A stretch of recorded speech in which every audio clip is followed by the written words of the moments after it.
पिछले 3-4 वर्षों में श्री अमरनाथ जी यात्रा के लिए जो भी श्रद्धालु आते हैं उनकी सुविधाओं की दृष्टि से काफ़ी बढ़ोतरी की गई है।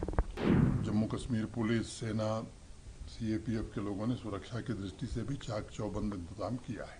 22 अप्रैल को जो बैसरन में दुर्भाग्यपूर्ण घटना हुई थी, उसके पश्चात गृह मंत्री जी ने मौके का मुआयना किया, यहाँ से वो वापस गए। उसके बाद अब यात्रा श्री अमरनाथ जी वाली प्रारंभ होने वाली है।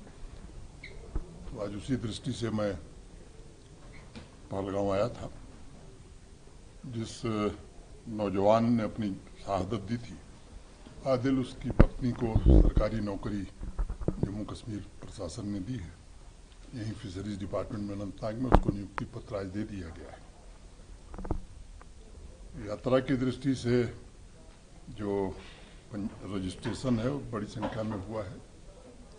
आप सब लोग जानते हैं कि पिछले 3-4 वर्षों में श्री अमरनाथ जी यात्रा के लिए जो भी श्रद्धालु आते हैं उनकी सुविधाओं की दृष्टि से काफ़ी बढ़ोतरी की गई है। चाहे वो ग्रिड पावर की कनेक्टिविटी हो, टेलीकॉम कनेक्टिविटी हो, जो मार्ग बहुत सकरा 4 और 5 फीट चौड़ा हुआ करता था वो 12 फीट हो गया है। यात्रियों को रुकने की क्षमता भी बढ़ाई गई है और मुझे लगता है कि क्वालिटी भी बढ़ाई गई है। तो नुनवान बेस कैंप को आज हम लोगों ने विजिट किया। मोटे तौर पर तैयारियां अच्छी चल रही हैं और जम्मू कश्मीर पुलिस, सेना, सीएपीएफ के लोगों ने सुरक्षा की दृष्टि से भी चाक चौबंद इंतजाम किया है। लेकिन मुझे लगता है कि स्थानीय लोगों ने सदैव इस यात्रा को अपना सहयोग दिया है।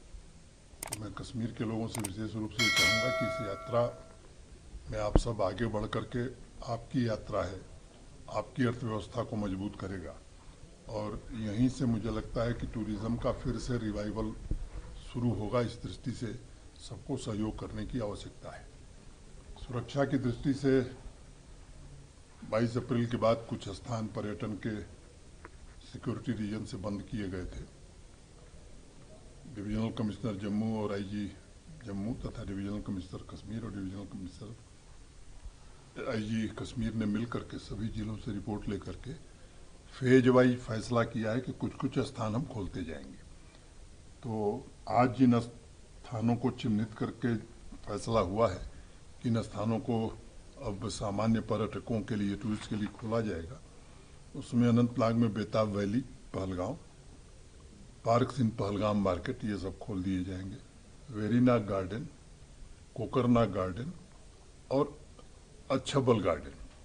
वैसे ही श्रीनगर में बादामवारी पार्क, डक पार्क नगीन के पास जो है, और तकदीर पार्क हजरत बल के पास, ये 8 स्थान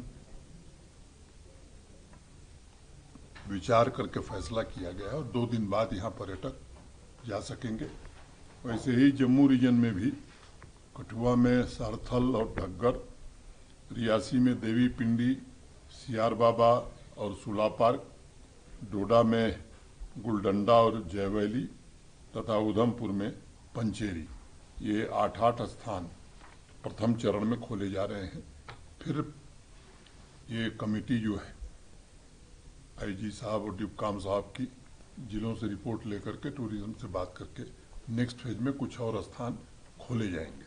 तो मुझे लगता है कि जो पर्यटक आ रहे हैं, वंदे भारत चलने के बाद एक नया उत्साह लोगों में है। रेलवे के लोगों ने जो मुझे बताया कि अगले 10-12 दिनों तक सारे टिकट बुक हो गए। तो धीरे धीरे पर्यटकों की संख्या बढ़ रही है। हर तरफ से कोशिश हो रही है। भारत सरकार भी, अभी कृषि मंत्री जी से मेरी बात हो रही थी, तो अपनी संसदीय समिति की बैठक को श्रीनगर में करना चाहते हैं। भारत सरकार भी पार्लियामेंट्री डेलीगेशंस, कमेटीज, सरकारी बैठकें, ये सब श्रीनगर में आयोजित होंगी, जिससे मुझे लगता है कि फिर से एक विश्वास का वातावरण बहाल होगा और सिक्योरिटी के चाक चौबंद इंतज़ाम किए गए हैं। मैं देशवासियों से, जो भी बाबा के भक्त हैं, उनसे अनुरोध करूंगा कि वो बड़ी संख्या में आवें। हाँ, ये जरूर मेरा आग्रह होगा कि जम्मू से चलते वक्त कन्वॉय में ही आवें, ये मैं सबसे विशेष रूप से अनुरोध करूंगा, क्योंकि पर्याप्त सुरक्षित ढंग से उन्हें ले आने के लिए एक विधिवत प्लान सिक्योरिटी एजेंसीज ने बनाया, जम्मू कश्मीर पुलिस ने। तो इतनी ही बात मुझे आप सबसे कहनी थी। अब ये मैं समझता हूँ कि इससे जो लोग यहाँ आ रहे हैं पहलगांव में, उनको शाम को जाने आने में, बाकी जो स्थान है जल्दी फैसला उस पर भी करेंगे। सर, लोकल्स के लिए कोई खास धन्यवाद, कोई खास अपील करना चाहेंगे सर? मैंने कर दिया कि ये यात्रा प्रशासन और सिक्योरिटी फोर्सेस नहीं, यहाँ के लोग ही कराते रहे। तो प्रशासन और सिक्योरिटी फोर्सेस अपना काम कर रही हैं। ये कश्मीर और जम्मू के लोगों की यात्रा है। बाबा की यात्रा में सब लोग सहयोग करें, अपनी यात्रा मान करके जम्मू कश्मीर की अर्थव्यवस्था को मजबूत करने के लिए इस यात्रा में पूरी तरह से सहयोग करें।